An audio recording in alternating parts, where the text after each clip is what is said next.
ওই শায়েখ আহমদুল্লাহ সাহেবের নাম শুনছেন? সকালে ওনার একটা ছবি ব্যবহার করে আজকে একটা পোস্ট দিয়েছে, পোস্ট ছেলে পেলে, যে উনি নাকি ক্ষমা চাইছে কোনো একটা বিষয় নিয়ে। কোন বিষয় আমি এটা নিয়ে কথা বলতে চাচ্ছি না, এটা অনেক আগে আলোচনা হয়েছে। আসলে উনি ক্ষমাই চান নাই, এই বিষয়ে উনি কোনো পোস্টই করে নাই। কি করছে, ওনার ছবি নিছে, ওনার নামটাকে এডিটিং করছে, পরে বিশাল স্ট্যাটাস নিজের মতো ঢুকাইয়া দিয়া গোটা দেশের মধ্যে ছড়াইয়া দিয়েছে, বুঝছেন? তো এই জিনিসটাকে অনেকে আবার বুঝে হোক না বুঝে হোক শেয়ার করতেছে। মিথ্যাবাদী হওয়ার জন্য সেটাই যথেষ্ট। কাফা বিল মারই কাযিবান আইয়ু হাদ্দিসা বিকুল্লি মা সামিআ। একজন মানুষ মিথ্যাবাদী হওয়ার জন্য সেটাই যথেষ্ট, যা সে শুনলো সেটাই সে প্রকাশ করলো। কেউ এরকম কোনো কাজ করবেন না, ইনশাল্লাহ বলেন। 2 নাম্বার আসেন, সবাই এক ঘরানার আলেম হতে হবে।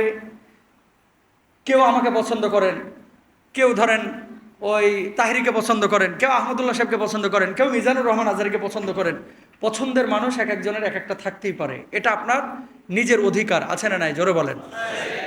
কিন্তু এই অধিকার করতে গিয়ে আপনি মিজানুর রহমান আজারিকে তুচ্ছ তাচ্ছিল্য করবেন, আপনি তাকে পছন্দ করেন না দেখে, এটা কিন্তু উচিত না।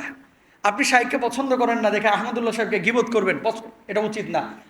আপনি তাহেরিকে পছন্দ করেন না দেখে আরে টুপি লাগাইয়া তারপরে মাথা কাটিয়া ওখানে ড্যান্স দেওয়াবেন ইউটিউবে ফেসবুকে, এটা কিন্তু গুনাহের কারণ। সে বিপরীত মতদর্শের হতে পারে, কিন্তু তার সম্মান আছে, আছে না নাই? জোরে বলেন।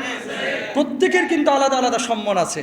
কোনো মানুষ যদি কোনো মানুষের সম্মান নষ্ট করে, আমি আবারও বলি, সেটা যে ঘরানারে আলেম হোক, আমি হই, আহমদুল্লাহ সাহেব হোক, মিজান আজারি হোক, তাহেরি সাহেব হোক, যে কোনো ঘরানার আলেম যদি হয়ে থাকে, কোনো মানুষের সম্মান যদি ইচ্ছাকৃতভাবে আপনি মিথ্যার আশ্রয় নিয়ে নষ্ট করেন, আরেকজন মানুষের হক নষ্ট করার গুনাহের ভার আপনার উপর আসবে। জোরে বলেন নাউজুবিল্লাহ। এই যে RTV গতকালকে নিউজ করছে, সুধা রানী হবেন হাদিসের প্রভাষক। একজন হিন্দু মহিলা, ওই যে শিক্ষক নিবন্ধন পরীক্ষা হলো না, তো কম্পিউটারে যে দোকানদাররা এই ফর্ম ফিল আপগুলো করে, ওখানে সিলেক্ট করে দিয়েছে হাদিস সুধা রানীর জন্য আর কি, মানে সাবজেক্ট কি? হাদিস। এখন সুধা রানী তো পড়ছে জেনারেল সাবজেক্টে, হয়তো বা বেচারা খেয়াল করে না। হিন্দু মানুষ কি কখনো হাদিস পড়াইতে পারবো? এখন পরীক্ষায় পাশ করে গেছে, এখন তার হয়ে চলে আসছে পাশ, যে এখন যদি এটা মানে শুধরানো না হয় আর তার যদি নিয়োগ হয়ে যায় সামনের স্টেপগুলোর পরে, তো হাদিস পড়াবে সুধা রানী। কাদেরকে? হাদিস কার বাণী? রাসূলের বাণী না, রাসূলের কথা, রাসূলের বাণী। ও কিভাবে জানবে? একটা জিনিস ভুল হয়ে গেছে, পোলাপান এটা নিয়ে এখন মনে করেন পুরো ছড়াই দিছে, যে সুধা রানী হবেন হাদিসের মুহাদ্দিস, হাদিসের প্রভাষক। নাউজুবিল্লাহ বলেন না। এই জিনিসগুলা তুচ্ছ তাচ্ছিল্য করেন না ভাই, জবাব দিতে হবে আল্লাহর কাছে। 10টা টাকা যদি একজন মানুষের মারা দেয়, এটা যেমন হক নষ্ট করার গুনাহ, আরেকজন মানুষের সম্মান ইজ্জত কেউ নষ্ট করলে এটাও কিন্তু আল্লাহর আদালতে হক নষ্টের গুনাহ হবে, ঠিক কিনা ভাইরা? আর যেই জিনিস আপনি জানেন না সেটা নিয়ে কোনো কথা বলবেন না। আমি যে এখানে জুমা পড়াই, অনেক স্কলার কিন্তু মসজিদের নামটা ইউজ করে, আমি কেন ইউজ করি না? আর টিকার বুঝেন না তো আপনারা, টিকার মানে ওই যে শত শত মিডিয়ায় আলোচনা যাচ্ছে না এই জুমার খুতবা, আমি কিন্তু কোথাও মসজিদের নামটা দিই না। কেন দিই না? এমনি যে পরিমাণ ভিড় হয়, যদি এখানে অ্যাড্রেস কোড করি, তাহলে আপনারা কয়জন আসেন? এর চাইতে বেশি মানুষ আসবে দূর থেকে। কথা বুঝতে পারছেন?